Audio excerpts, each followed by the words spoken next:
moving on. Alright? So, alright guys. That was a crazy one. Now, the next video that I have here, yo, this is bugged out, okay? This is bugged out because this is, okay, this is a video from now of Candace Owens, right? It's just a little part I want to play, right? But, the video, excuse me, the video she's going to show is from an incident that happened in 2018. Okay, by a guy named Jordan Odie. Okay, I just want to give you a little bit of the breakdown in case you can't hear or whatever. Jordan Odie, this guy got locked up, right? First off, from the beginning, got locked up. How? Why? Because he went to the Trump freaking tower, and then started shooting up the place. And then, well, I mean, he shot at the cops and all that craziness, right? They lock his ass up. In the interrogation room, right? This is in 2018. 2018. In the interrogation room, this dude just starts bumbling about P. Diddy. Talking about like, yo, freaking... yo, I was a sex slave for him, and I used to bang Cassie and him and all this craziness. Alright, so yo, I just want to break it down to right there. We're gonna go ahead and jump into the video, so that way you guys can check it out, guys. Let me know you guys' thoughts. Once again, make sure you guys go ahead, subscribe to the channel, ring that bell if you guys are new, and yeah, man, smash that like button, baby. Let's go ahead and do this. So, back in 2018, you may not remember this. I certainly did not remember this until Ian Carroll dug this up, but there was a shooting by a man named Jonathan Bodie at the Trump National Doral Hotel in Miami, okay? And this shooting is back in the news, like I said, because Ian Carroll has dug it up. And I'm going to tell you why this is now a very relevant shooting that happened in the past. But first, I'm going to let Ian jog your memory about what exactly took place that day. Take a listen. This is from back in 2018, and it's sped up, and there's a couple places where the time lapses, and I won't show you the whole thing. But basically, this guy, Jonathan Odie, walks in with a gun. Somewhere it just time lapsed. He's got a giant American flag. He drapes it all across the counter. Pulls down the chandelier, he said. He shoots some rounds at the ceiling, and then he basically just stands there and waits for police to come. He smashes some for apparently no reason, like just committing crimes for the sake of committing crimes, apparently. And then he just stands around with a gun, and now the cops are outside, and he's like kind of giving up and surrendering, but maybe they're not realizing it or accepting it. So then he pulls out a gun, starts shooting at them, doesn't hit any of them as far as I'm aware. He runs out of bullets or something. Not sure what happens exactly, but at a certain point, he decides it's time to book it. Okay, so why is Ian digging up this old shooting? Well, that man, Jonathan Bodie, had a very interesting interview with the police thereafter. And we were told at the time that he was just a madman who was crazy, because he was saying some pretty insane things, at least relative to 2018. Like I said, just at the time, they were insane. He said that he was a sex slave to Diddy and his then girlfriend, Cassie Ventura, that he was their sex slave and he had to have sex with them and other people, that he attended all of these drug-fueled parties. He then... Now, if you guys like, damn, when you see this guy, you're going to be like, damn, this guy's a sex slave. But this guy used to be a professional, I think she said an actor, a porn actor, you know what I mean? A P actor, you know, whatever.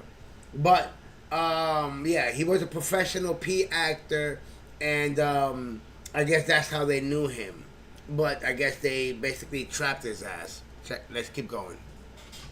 But he that was his profession. He used to do that, you know what I mean? That was his thing, so, you know what I mean? It's not like they got some random nobody from the street. Claimed that he was paid off by Diddy. And it's worth noting that Jonathan Bodie used to be a porn actor and a male stripper. And he claimed in that interview that he settled with Diddy for $1.25 million. Now, interestingly enough, now my bad for pointing it again, but and just in case you guys don't hear it, when you hear him say it, he says he settled with Diddy for 5.1 million.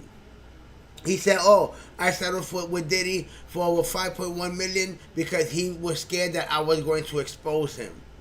So I think she flipped it around. Like she said, his name is Bodie, it's Odie, and it's not 1.5, it's 5.1. Comes out of his mouth, but check it out. NBC Miami investigators were able to determine some really rather suspicious financial facts about Jonathan Bodie, like the fact that when he divorced his wife back in 2014, he had a declared net worth of negative $1,800, and he was making just $2,000 a month as a self-employed fitness trainer. But less than a month after his divorce, he apparently fell into some money, a lot of money, because he bought 5 properties over the course of a 2-month period, for which he paid $765,000 cash. Cash. So I want to be clear, that's quite suspicious. Where was he getting all that money from? Maybe he was telling the truth about being paid off by Diddy. He also claimed that there was an assassination attempt that was being planned for Donald Trump. He spoke about the Black Illuminati, and there's more, okay? Guys, let's start talking about the Black Illuminati. You know what that means? You're going to be getting names. You're going to be getting names. Let's keep going. You go, girl. Okay. He claimed, as he's speaking more about these Diddy parties and speaking about drugs, that there was a quote-unquote hip-hop agenda. Take a listen carefully to what he says here. The hip-hop agenda is an agenda to move drugs all over the United States. They move, you need to inform the DEA. They move all the dope, all the dope on private jets, which don't get screened by customs, by DEA, inside the United States. Okay, they move what's called high-grade powder MDMA. They move cocaine and they move liquid cocaine in their bottles too. Okay, so they put the liquid cocaine in the bottles and they move it. I've seen the liquid cocaine, I've drank it myself, having sex with Diddy and Cassie. Okay, it's not good. He drinks it all the time. Alright, he calls it Jeep juice, but it's liquid cocaine.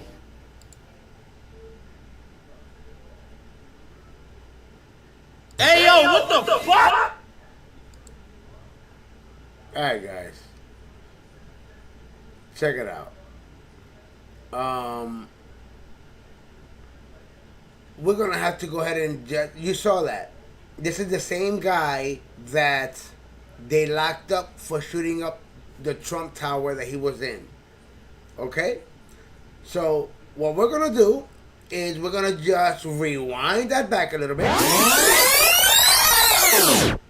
And yeah. Okay? Let's do that. Right here.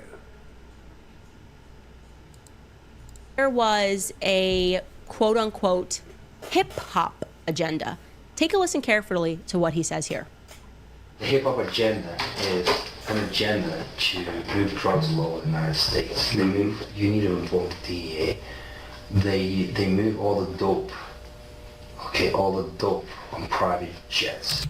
Guys, he's saying that they would put the freaking drugs on the rappers' planes.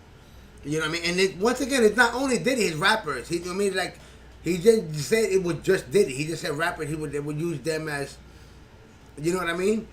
And why? Because they wouldn't get checked. You know what I mean? And then that is crazy. Which don't get screened by customs, by DEA, inside the United States. Okay, they move what's called high-grade powder MDMA. They move cocaine and they move liquid cocaine in their bottles too. Okay, so they put the liquid cocaine in the bottles and they move it. I've seen the liquid cocaine, I've drank it myself, having sex with Diddy and Cassie. You hear that? Liquid coke, right? that he would try it. You know what? When he said that, you know the first thing I thought about was the drinks. You know how they say that he's always spiking the drinks or something? Bro, nobody would have ever thought liquid cocaine. So you're spiking the drinks with liquid. I mean, it only makes sense. Only makes sense. You have liquid cocaine and you have liquor, and you're gonna spike it with liquor, because there was some people would say that, yo, I only had one drink and I was freaking like, what the fuck? Yo. And this was in 2018, and he was the crazy guy. He wasn't fucking crazy, right? Is he crazy now? Is he crazy now? 2018, he was crazy. Same guy. He's still in jail. 2024, same guy. Is he crazy now? Let me know in the fucking chat. Okay, it's not good. He drinks it all the time.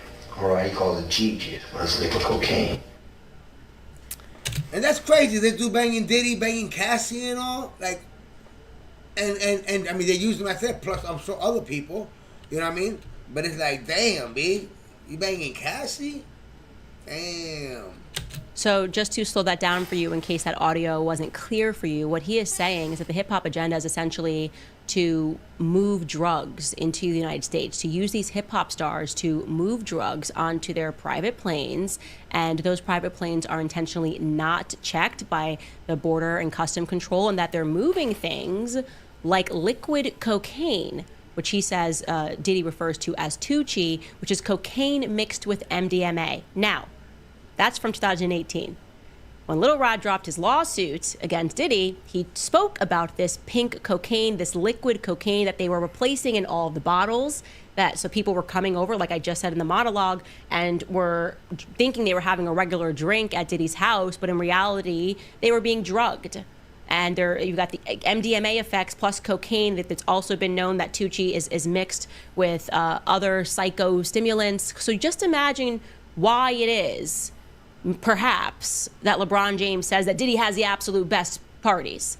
This guy was saying that then, that our government is somehow involved in moving this stuff into America. Now, why is that very easy to believe? Well, because our government has been involved in moving drugs for a very long time. Now, I know there are people out there that really love to watch a good Netflix show and to believe that the DEA was established because we had to stomp out all of these Mexican cartels. But the reality is that we had to stomp out these cartels because we are the cartel.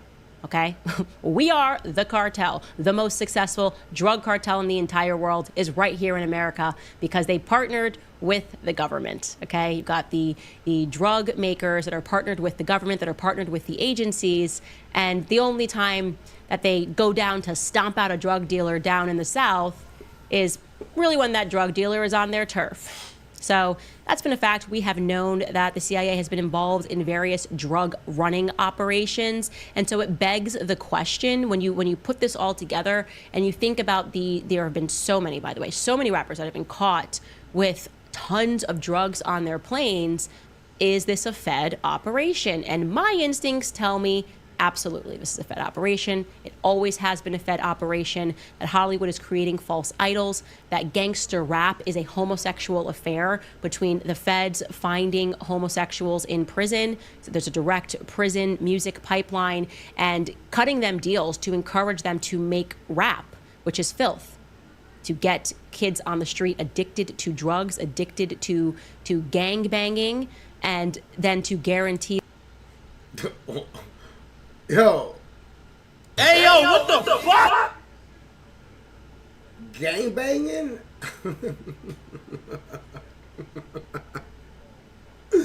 Oh, snap. Yeah, I didn't expect her to say that, though. I ain't gonna front. That one caught me off guard. You know what I'm saying? themselves an influx of people that are in the prisons that they own. But I don't know. I'm a conspiracy theorist. But looking back at that man's tape and what he also said about Tupac, and he's like, yeah, Tupac's alive. He's in Cuba. I think he said they gave him a nose job and put him in Cuba. I don't know. But it's worth realizing that. Yo, let me know what you guys think about that. Do you guys think that Tupac, remember, this guy, the crazy guy, that everybody thought was crazy and everything is true now. The crazy guy. Do you think that what she just said, what she just said, okay? We ain't even gonna dismiss that. You know what? Let's play it back. We're gonna have to rewind it one more time. Affair between the feds finding homosexuals in prison. So there's a direct prison music pipeline and cutting them deals to encourage them to make rap, which is filth, to get kids on the street addicted to drugs, addicted to gang banging, and then to guarantee themselves an influx of people that are in the prisons that they own. But I don't know. I'm a conspiracy theorist. But looking back at that man's tape and what he also said about Tupac, and he's like, yeah, Tupac's alive. He's in Cuba. I think he said they gave him a nose job and put him in Cuba. I don't know, but it's worth. Yo, do you guys think that Tupac's in Cuba? I mean, when it comes to the gang banging, I mean, you got these freaking female rap chicks like Sexy Red. I mean, I'll listen to that, to her. You know what I mean? But, I mean, they be talking about some crazy shit. With the girls, thank God. I have a daughter, and she's into freaking cosplay. Thank God. And she's already 18. I don't got to worry about, oh, my goodness. Nowadays, these girls, crazy. But do you think it leads to gang banging? And do you think Tupac's alive, man? Do you think Tupac's alive? Yo, if you guys are watching from Cuba, to Tupac, I say, hola, que la que. All right, let's keep going. Realizing that everything that he said that sounded crazy, too much of it has been fact-checked true into the future. Very bizarre, and I just encourage you guys to remember that Hollywood is demonic, okay? It is created as the new Babylon, and everything that they are doing is to try to encourage you to worship those celestial stars. They're getting you to believe that these people like Diddy and Jay-Z and whoever are so cool and admirable, when in reality, in my view, they are all agents of the government, which is why it is that they all have the exact same political opinion. Don't you find that weird? Like, when I think about like Jay-Z and Beyonce, and these are more names that are coming up as people are starting to prod this narrative around Diddy, I'm just like, how has there never been a time where Beyonce on any subject has disagreed with the government? Like, if there wasn't, like, on the trans stuff, like, they couldn't be like, oh, no, we really don't agree with that. Isn't that a little bit suspicious? Like, everything. And if you don't believe that they are creating stars, like, quite literally, like, choosing and getting people to be focused on following certain people, do yourself a favor and walk into, like, Barnes & Noble. Everything is Taylor Swift. When you sign up to Instagram, you are fed, like, here's the people that you should follow. Beyonce and Taylor Swift, okay? Your tastes are being set for you. That's all that I'm going to say. And I do believe that there is a very dark force that we are going to be learning a lot more about in the near future, about how Hollywood has been working, how it has been working, by the way, since the very beginning, since the dawn of Hollywood. It's always been dark. All right, guys, I'm going to take a brief moment here, but before... All right, guys. Whew. Yeah, that was a lot, right? That was a lot. It was like, holy schmoly. Yo, let me know what you guys think, man, on that one. Do you guys think that the government... I mean, yo, I'm not going to lie. Me personally, the government is behind all kinds of bullshit. You know what I mean? The guns, the drugs, and all that. They control that. They let shit come in and all war, all this shit that's happening is all money. Everything is all money. Me personally. You know what I mean? But, yo, let me know. That was one thing that was like, yo, I didn't think about. You know, you got these artists, you know what I mean? You can use them to bring stuff in. You know what I mean? Like, that's the new, you know what I mean? At the time, you know what I mean? Like, that's the new, you know, what are the best ways now to get it? Yo, let's hire these artists. You know what I mean? We won't check them. You know what I mean? They can come in with a boatload of shit or plane loads of shit, whatever the hell, you know what I mean? So, wow. You know what I mean? And then, let me know what you guys thought about the Jonathan Odin. You know what I mean? The dude said that he was a sex slave. He's an XP star and a stripper. And he was banging Diddy and Cassie. And, you know what I mean? Damn. You know what I'm saying? But, let's go ahead and continue, guys. on that one, guys, this was dope. This was awesome. We're going to go ahead and end it here. Check it out, guys. If you guys like what you're seeing, do me a favor, smash that like button. If you're new to the channel, make sure to subscribe, ring the bell, and let you know when I got all types of videos, live streams coming your way. Alright, guys, so on that one, my name is LC, and this has been A Fresh Point of View.